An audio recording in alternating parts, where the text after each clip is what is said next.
Greetings. I pray this day is treating everyone well. Part 2 of the reunion will air tonight on The Real Housewives of Salt Lake City. However, before we get into that, Adam and Up are back on Channel 2, and there's a lot to cover.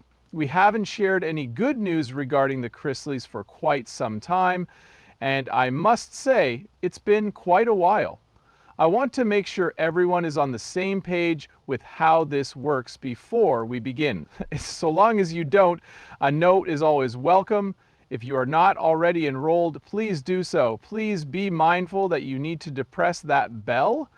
It seems like this is a good place to start anyway. Reality blurb. I must say, I am grateful. Life has not been easy for Savannah Chrisley recently due to the incarceration of both of her parents. She has made every effort to keep people updated on her parents' incarceration, Todd Chrisley and Julie Chrisley. The bad news about Todd and Julie Chrisley are now in her hands. They've had quite the adventure. Those who have recently become members of the Addams family, in particular, are warm. Whether or not you recall, I am unsure. Everything about it, though, has been thrilling. When Emily D. Baker was on the show, she mentioned that the Chrisleys case could be one of the rare ones that reaches the appeals court and has the convictions reversed. Think about how optimistic and joyful they must have been to think, okay, so many bad things happened, but maybe we still have a chance. That obviously did not take place, particularly if she is bearing bad news. However, viewers are aware that Julie and Todd have begun serving prison sentences for stealing and tax evasion. They were found guilty of stealing approximately $30 million, 0 cents, from banks in January 2023, leading to their conviction. It was a major event indeed. Please be quiet. There's a cute little cat playing in the background.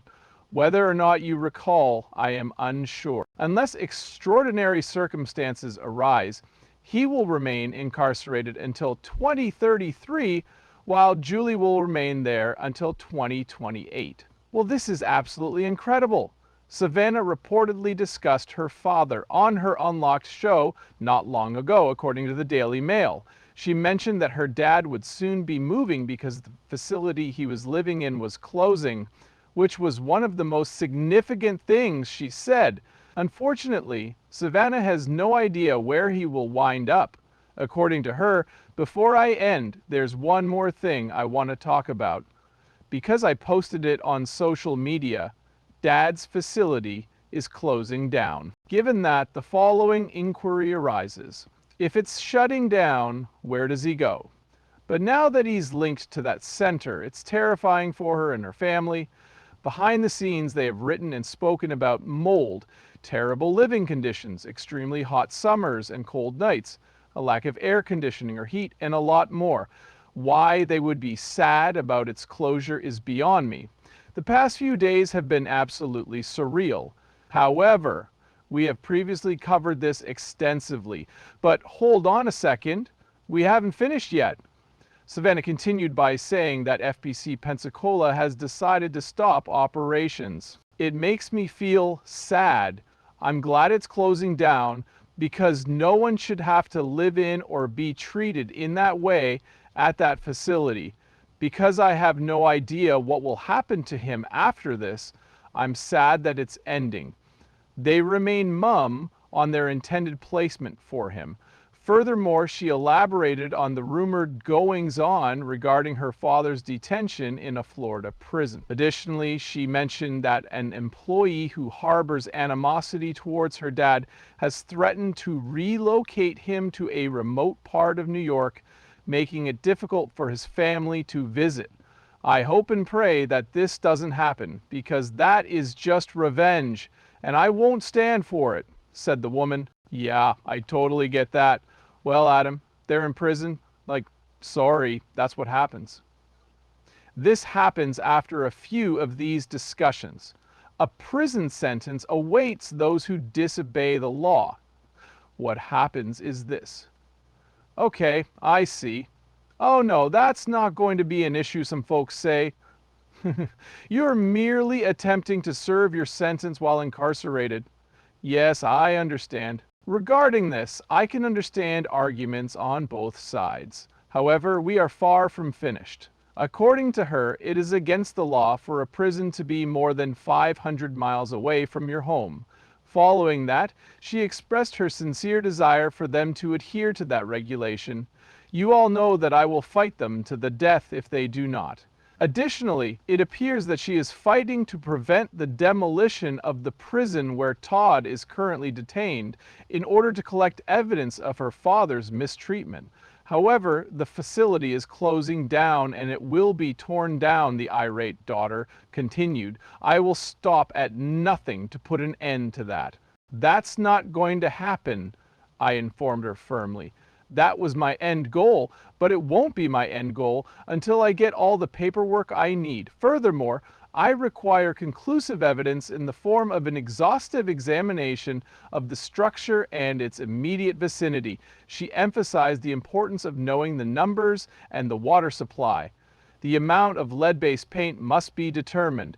Guys are going there with all sorts of health issues, including cancer, so I need to know everything. In addition to serving their initial prison terms, they will now serve life in prison without the possibility of parole.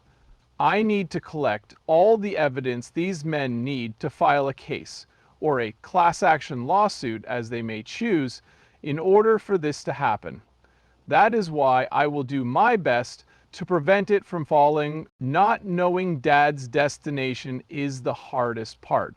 However, Savannah has also spoken publicly about her mother's experiences while incarcerated. Not long ago, she also came across a letter discussing Julie's unfortunate transfer to prison. Despite her expectations, she was actually transported to a facility in Oklahoma rather than Lexington. Savannah began her Instagram post by writing, "Reading my mom's letter from prison breaks my heart. The government of her nation deprived her of basic necessities that no one should ever have to face." Truly, truly, and I believe that is my final point, everyone is unique in this.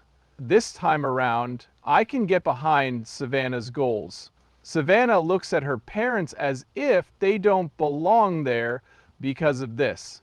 I mean, who knows? Once again, Emily D. Baker has my utmost trust, even more so than Savannah. However, I agree with Emily D. Baker that some of the charges that led to their incarceration had merit. She is beautiful to me. Oh, well, your super rich, famous parents are having a hard time being in prison after they did something wrong is another common response, though.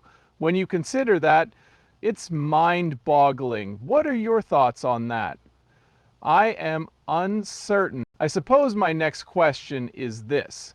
Do you believe they will be released from prison before the term their sentences specify? I mean, come on, the real Housewives of Salt Lake City, Jen Shaw, always seems to get a lighter sentence. It has probably been pruned 3 times. I don't think we're even close to finishing the sentence reduction for Jen Shaw.